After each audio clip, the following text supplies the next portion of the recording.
이것이 무엇인지 생각해 보십시오. 말하는 것은 지식의 영역이고 듣는 것은 이것의 영역이다.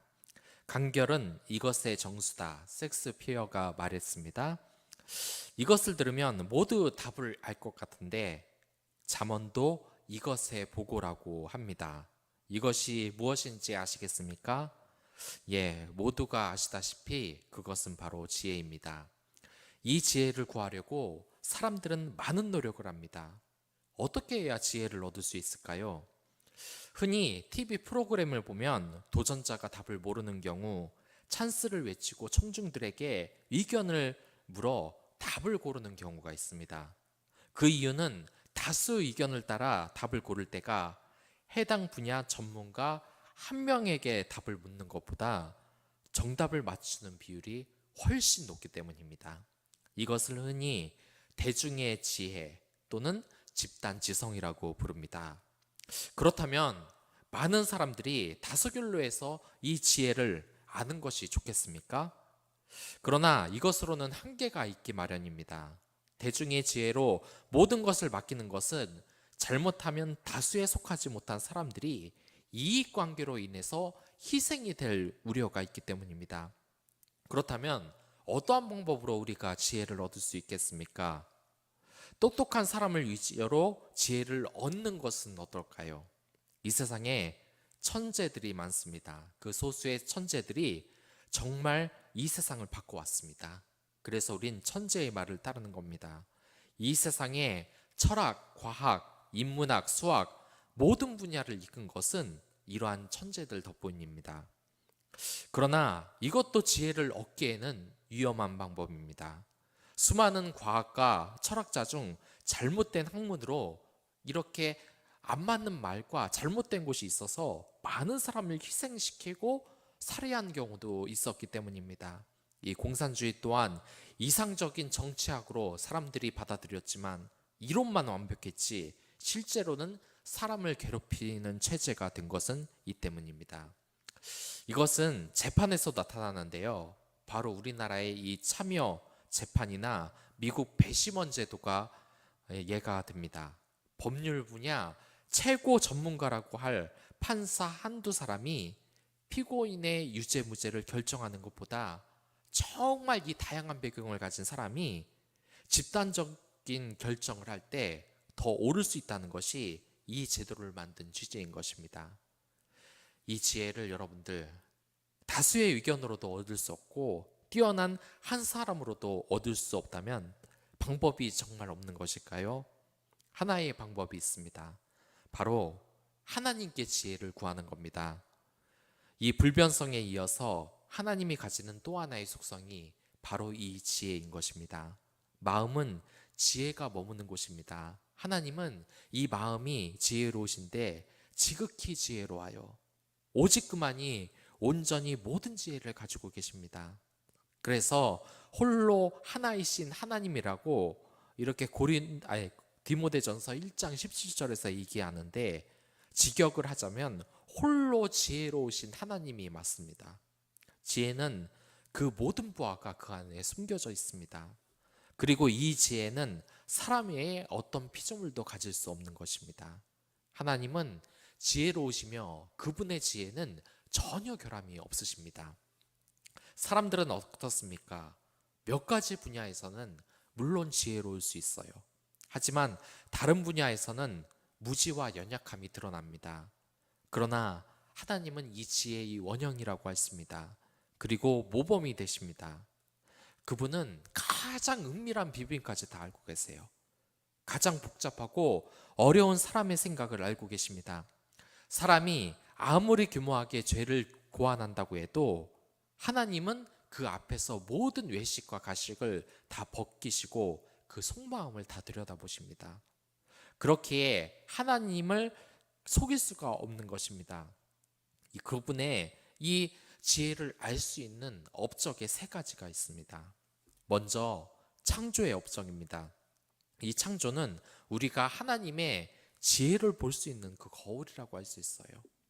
지혜로운 하나님만이 이 세계를 창조할 수가 있습니다. 이 땅에 온갖 꽃들로 뒤덮여 있는 것을 보고 그것의 아름다움과 향기를 우리는 볼 수 있습니다. 이 빛이 점점이 박혀 있는 이 하늘을 보면 우리는 하나님의 영광스러운 그 지혜가 그 태양 가운데 이글거리는 것을 다 볼 수 있습니다. 그의 지혜는 만물에 올바르게 배치되고 정돈된 데에서도 볼 수가 있어요. 제가 회사에서 이 사람들을 배치하는 일을 한번 도와준 적이 있습니다. 그 사람들이 가진 이 직위와 그 사람의 재능을 가지고 재배치하는 일인데 정말 힘든 일입니다. 물론 이것을 가지고 제가 그 사람들한테 탓을 할 수는 있습니다. 너는 시키면 그것도 못하냐. 그런데 사실 올바르게 사람의 재능을 알고 제대로 배치하지 않으면 일에 큰 차질이 생깁니다. 그렇기에 이게 좀 올바른 것 같지 않아서 매번 조직을 재편성하는데 그 피로도가 정말 어마어마하게 높습니다. 전 창의적인 생각을 하고 글을 쓰는 것을 좋아하는데 저보고 총무의 일을 하라고 하면 저는 아마 견디지 못할 것 같습니다. 답이 딱딱 떨어지는 이 복잡한 것은 저에게 하나도 맞지가 않아요. 직장에서 문제가 늘 이런 것입니다. 적재적소에 내가 잘하는 일, 내가 좋아하는 일을 해야 되는데 그렇지 못해서 문제가 생기는 것입니다. 이 직장에서도 그런데 자연에서도 이런 문제가 똑같이 나타나요. 자연을 여러분들 어떻게 배치할 것입니까? 만약 이 태양의 위치가 조금만 낮았더라면 우리는 모두 불타버렸을 것입니다. 또한 조금만 더 높았으면 그 빛으로 온기를 얻을 수가 없어서 얼어 죽고 말았을 것입니다. 이 하나님의 지혜는 사계절을 정하는 데에서도 나타납니다. 만약에 여러분들 항상 여름이라면 우리는 그 열기로 인해서 죽었을지도 모릅니다. 그리고 내내 겨울만 계속된다면 추위로 얼어 죽었을 것입니다. 이 하나님의 지혜는 어둠과 빛을 교차로 배치하신 점에서도 똑같이 나타납니다. 여러분들 항상 방해가 계속된다면 전혀 일을 할 수 없게 될 것입니다. 만일 낮만 계속된다 그러면 휴식을 전혀 취할 수 없을 것입니다. 이 육지나 바다와 같은 자연적인 요소를 잘 배치했다. 이것은 하나님의 지혜를 볼 수 있는 부분입니다. 온통 바다만 있다고 생각을 해보십시오. 그러면 우리는 빵을 얻을 수 없을 것입니다. 만약에 전부 육지라면 우리는 물이 부족할 것입니다. 하나님은 이런 열매를 준비하시는 그 바람과 서리 그리고 과실을 있게 하는 그 빛과 비에서도 적재적소에 다 참여하고 계시고 너무나 정확하게 그것을 배치하고 계시는 것입니다. 이 하나님의 지혜는 바다의 경계를 정하시고 또한 이를 너무나 지혜롭게 해냈기 때문에 바다가 육지의 여러 지역보다도 더 높으면서도 그것이 넘어쳐서 범람을 하지 않는 것이죠. 우리 눈에 띄는 것들 치고 이 지혜의 기적이 아닌 것이 없는 거예요. 이 하나님의 지혜는 국가의 질서를 세우는 방식에서도 똑같이 나와요. 곧 서로가 서로를 필요하게 되는 것입니다. 남자가 여자를 필요로 하고 여자가 남자를 필요로 합니다. 가난한 사람은 부자들의 돈을 필요로 하며 부자는 가난한 자의 노동력을 필요로 합니다. 하나님은 한 직종이 다른 직종과 상호 위전하게 만드시는 겁니다. 서로 상부상조하면서 상호애를 유지하도록 말입니다. 그리고 두 번째는 바로 구속사역입니다. 이것은 인간의 죄와 하나님의 공의 사이에서 행복의 길을 찾을 수 있는 이 지혜의 완전한 걸작품이라고 할 수 있습니다. 이 일은 인간과 천사를 정말 놀라게 했습니다. 만일 하나님이 우리가 죄악 중에 있을 때 구원의 길을 우리 스스로 발견하라고 하셨으면 우리는 답을 찾지 못했을 겁니다. 이게 정말 복잡한 문제거든요. 이 하나님의 자비는 죄인을 구원하길 원합니다. 하지만 이 하나님의 공의는 정의를 위해 그럴 수 없는 겁니다. 하나님의 자비는 인간을 구하고 싶지만 하나님의 공의는 정의를 세우는 심판을 이야기하고 있습니다. 그렇다면 어떻게 할 수가 있겠습니까? 이 천사들도 정말 고민을 했지만 이 문제를 도저히 해결을 할 수 없었습니다.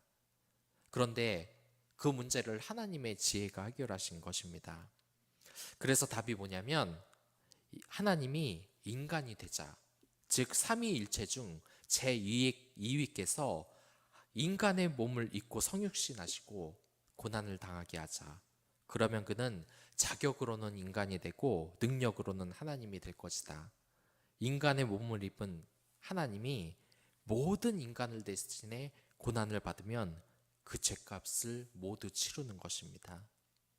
이게 얼마나 큰 지혜입니까? 우리는 믿음으로써 구원을 받습니다. 그리고 그 믿음은 은혜가 되어 그리스도께 영광을 돌립니다. 즉 하나님 자신이 영광을 높이는 것입니다. 이것이 하나님의 지혜인 것이죠. 또 역사하는 이 믿음을 통해 하나님의 지혜를 볼 수 있습니다. 제가 이곳에서 전도를 하는데 정말 이 사람들의 마음이 닫혀 있어서 전도가 전혀 되지 않습니다. 여러분들도 교회에서 많이 느끼시죠? 아무리 전도를 해도 사람들이 이 믿음을 갖지 않습니다. 교회의 사람들은 계속해서 들어가요. 그렇게 전도를 포기하는 부분이 굉장히 많습니다. 요즘 시대에 누가 전도가 되냐고. 그런데 이상한 점이 있습니다. 이렇게 코로나 시대에도, 그리고 전도가 안 된다는 시대에도 계속 성장하는 교회가 나타나고 있어요. 이것이 왜 그렇겠습니까? 하나님은 미련해 보이는 방식으로 이 지혜를 보이시는 것입니다. 고린도전서 1장 27절의 말씀처럼 세상에 미련한 것을 택하사 지혜 있는 자들을 부끄럽게 하시려고 하는 겁니다. 왜 이러시냐면 아무 육체라도 하나님 앞에서 자랑하지 못하게 하기 때문입니다. 이게 정말 지혜로운 방법인 것이, 만약 하나님이 천사들을 내려서 여러 가지 사역을 시켰잖아요. 그러면 우리는 천사들을 섬기는 잘못을 저지를 수 있습니다. 그러나 하나님은 연약한 도구인 인간을 사용하여 회심을 시킵니다. 그래서 그 능력이 저 인간에게 나온 것이 아니라 하나님께 나왔다고 하는 것입니다. 그리고 세 번째로 하나님의 지혜는 그의 섭리 역사 가운데서도 나타납니다. 작고 보잘것없는 수단을 통해서 위대한 일을 이루는 겁니다. 하나님께서는 불뱀에 물린 이스라엘 백성들을 노뱀으로 치료를 하셨습니다. 만약에 해적제를 사용하셨다면 과학적인 위학적인 사실에 사람들이 주목을 했을 거예요. 그런데 노뱀이 무엇이 있겠습니까? 단지 뱀의 모양일 뿐 상처를 치료할 수 있는 아무런 능력도 없습니다. 그냥 볼 수 있는 모양뿐이었습니다. 그러나 이것이 치료의 효과를 가지고 있습니다. 사용된 도구 자체의 기능성을 작게 해서 하나님의 지혜를 더 강하게 나타내는 겁니다. 이하라는 하나님의 기적은 정말 눈으로는 볼 수 없지만 우리가 다 생각을 해보면 알 수 있습니다. 요셉을 높이시고 그의 모든 형제들이 곡식단이 그에게 절을 하게 하셨는데, 이것을 이루기 위해서 요셉을 처음부터 출세시킨 것이 아니라 구덩이에 던져 넣었습니다. 그리고 애굽의 종으로 팔려갔습니다. 그 후에 감옥에 갇혔습니다. 하나님은 요셉을 감옥에 갇히게 해서 그의 출세길을 여신 겁니다. 하나님의 그 평범한 방식으로 구원하는 것은 사람의 지혜가 없어 보이게 하시는 것입니다. 아주 신기한 방식으로, 우리를 멸망시킬 것 같은 방식으로 구원을 하신다는 것이 그 지혜가 가장 뚜렷하게 빛나는 방법입니다. 마치 일방적으로 이기는 축구 경기보다 역전승이 더 머리에 남는 것도 이와 같은 것입니다. 또한 하나님은 그 자녀들에게 가장 지독한 악을 선으로 바꾸시는 방법으로 나타내십니다. 몇몇 독성 물질들을 가장 지혜롭게 완화해서 특효약으로 바꾸시는 겁니다.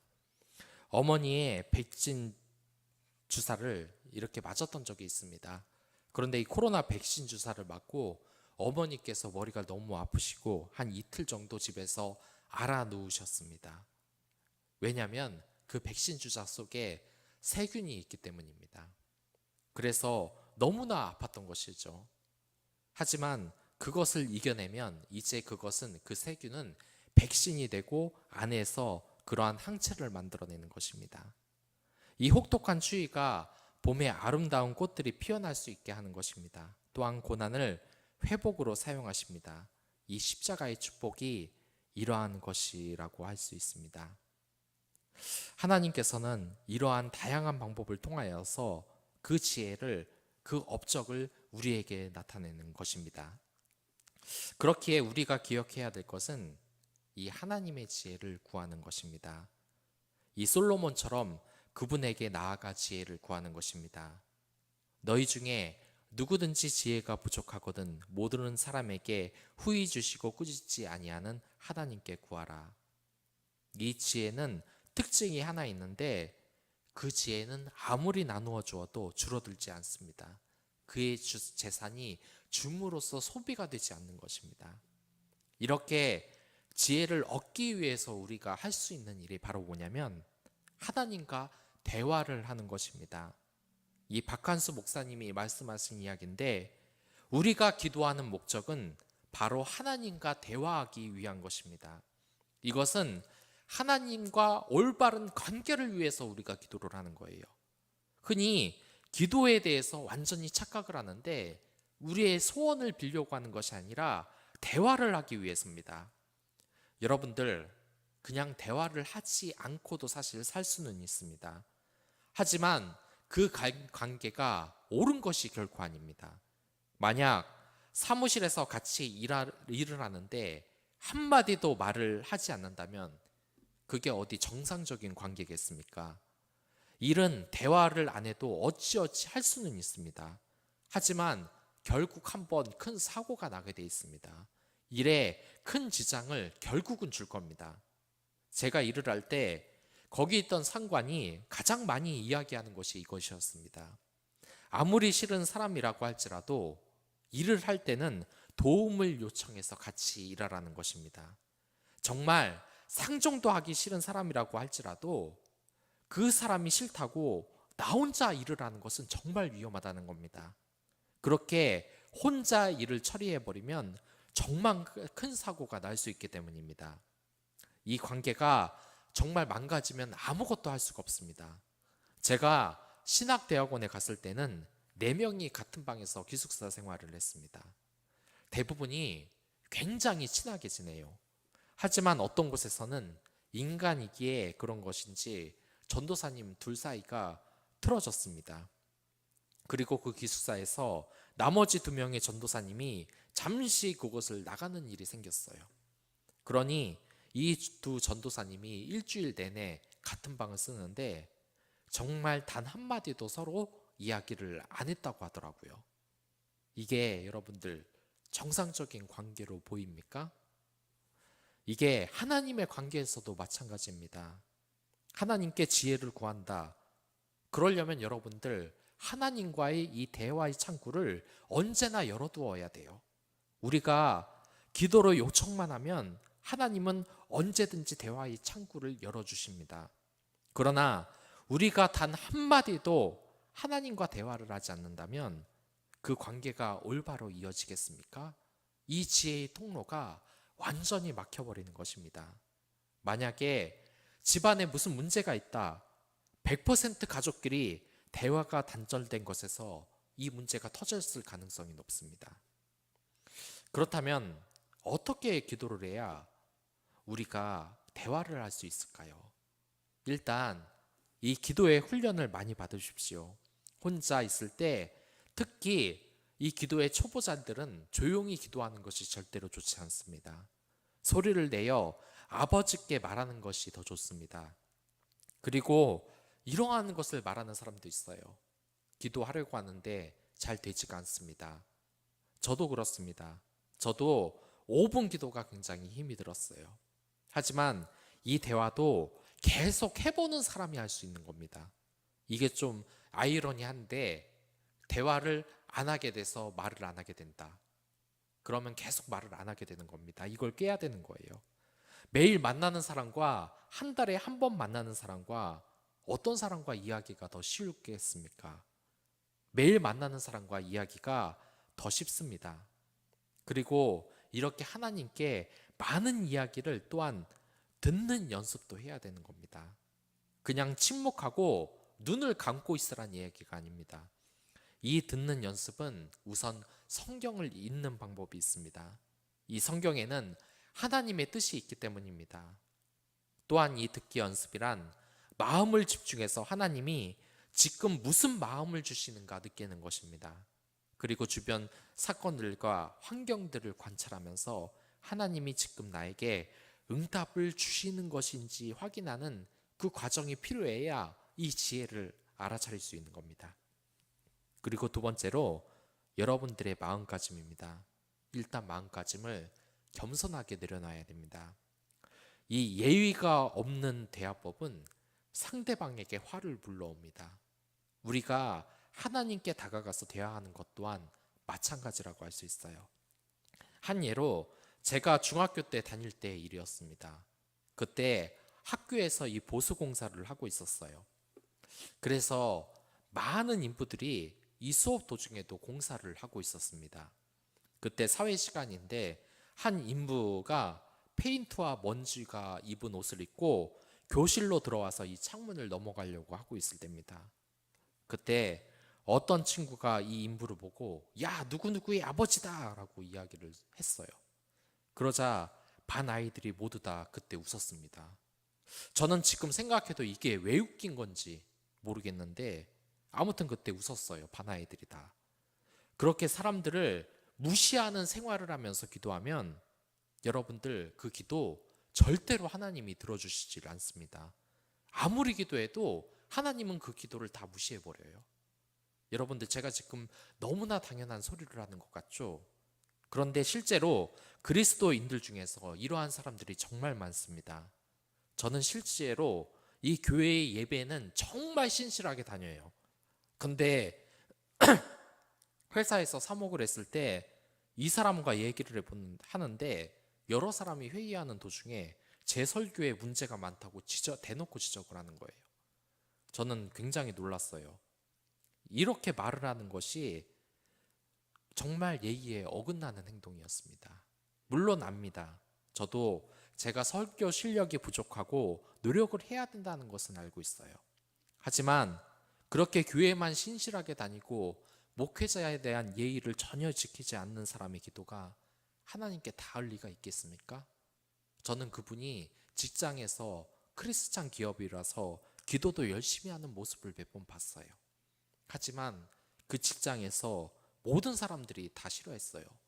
말을 너무 세게 하고 다른 사람들이 공격을 받는 그런 말을 해서 자신의 능력이 좋다고 다른 사람을 무시하는 말을 너무 많이 해서요. 이렇게 하는 것은 여러분들 하나님께 큰 죄를 짓는 것입니다. 하나님이 그 기도로 지혜를 전혀 주시지 않는 겁니다. 흔히 자신이 지금 이웃들에게 어떻게 비춰지는 이웃인지 생각을 못한 채 하나님과 대화를 하고 지혜를 구하는 이 기도를 해봤자 그 기도는 조금도 하나님께 닿지 않습니다. 그리고 이러한 예의를 항상 지켜야 되는 겁니다. 어떤 사람은 일이 조금만 급해지고 긴장이 되면 옆 사람에게 막 소리를 지르고 난리가 납니다. 이성을 잃고 예의에 벗어난 행동을 하는 겁니다. 그래서 이 웨이터 법칙이 나오는 것이죠.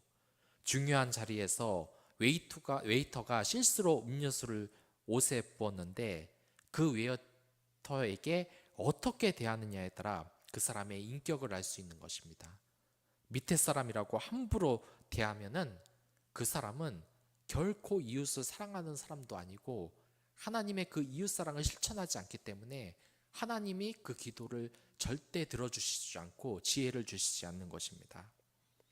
정말 이 지혜에 대해서 착각하는 것이 있는데 잔머리를 지혜로 착각하면 안 된다는 것입니다. 우리가 착각하는 것이 이 답이 멀리 있지 않은 것입니다. 답은 언제나 우리 근처에 있습니다. 이 배우자도 언제나 근처에 있는 것처럼 예수님이 어디 계시냐고요? 그 지혜의 답을 해보자면 바로 여러분들 옆에 있습니다. 이 예수님께서는 마태복음 25장의 그 비유를 통해서 분명히 이야기를 하셨습니다. 작은 자에게 선을 베푼 것이 곧 나에게 선을 베푼 것이고, 작은 자에게 작은 악을 한 것이 나에게 악을 한 것이라고 분명히 얘기하면서 이웃사랑이 얼마나 중요한지, 그 이웃이 바로 나라고 이야기를 했습니다. 그런데 그 사람을 얕보고 잔머리 굴려가면서 그렇게 행동하면 하나님이 절대 그 사람에게 은혜와 지혜를 주시지 않습니다. 레고에서도 이 유명한 일화가 있어요. 올레 키르크의 아들이 어느 날 아버지에게 자랑을 하는 것입니다. 뭐라고 자랑을 했냐면, 레고가 예전에는 이 오리 인형을 만들었습니다. 그런데 이 오리 인형에 니스를 3겹으로 바르지 않고 2겹으로 발라서 돈을 아꼈다고 아버지에게 자랑을 한 것입니다. 이 아들의 속임수에 아버지는 엄청나게 화가 났습니다. 그래서 이 미래의 경영자에게 기차역에 가서 오리 인형을 모조리 회수하게 해서 이 잘못을 바로 잡았습니다. 이 레고 식당에 가면 그래서 이러한 문장이 사진에 걸려 있습니다. 최고만이 최선이다. 하나님은 최고이시며 최선인 분이십니다. 이웃사랑을 최고로 해야 최선이신 하나님과 만나고 대화할 수 있습니다. 그 대화를 통해서 지혜를 얻을 수 있는 것입니다. 지금 물어보십시오. 나는 하나님께, 나의 이웃에게 정말 최선을 다하고 있는가? 지금 큐티에서 출애굽기를 하고 있는데, 이스라엘 백성들이 하나님과 대화가 발전된 이유 중 하나가, 그들은 상황이 조금만 나빠지면 완전히 이성을 잃고 하나님을 원망하고 모세를 원망했습니다. 이렇게 일정하게 예의를 지키지 못하고 자신의 상황이 조금만 어려워져도 상대방에게 물어야 한 사람들은 하나님의 그 지혜를 조금도 얻을 수가 없는 것입니다. 이제 찬양을 부르고 겸손한 마음가짐으로 이 하나님과 대화하는 시간을 갖도록 하겠습니다. 진심으로 자신을 낮추고 이웃의 마음을 상하게 한 것이 있다면 모두 내려놓으시고 다 같이 찬양을 하도록 하겠습니다.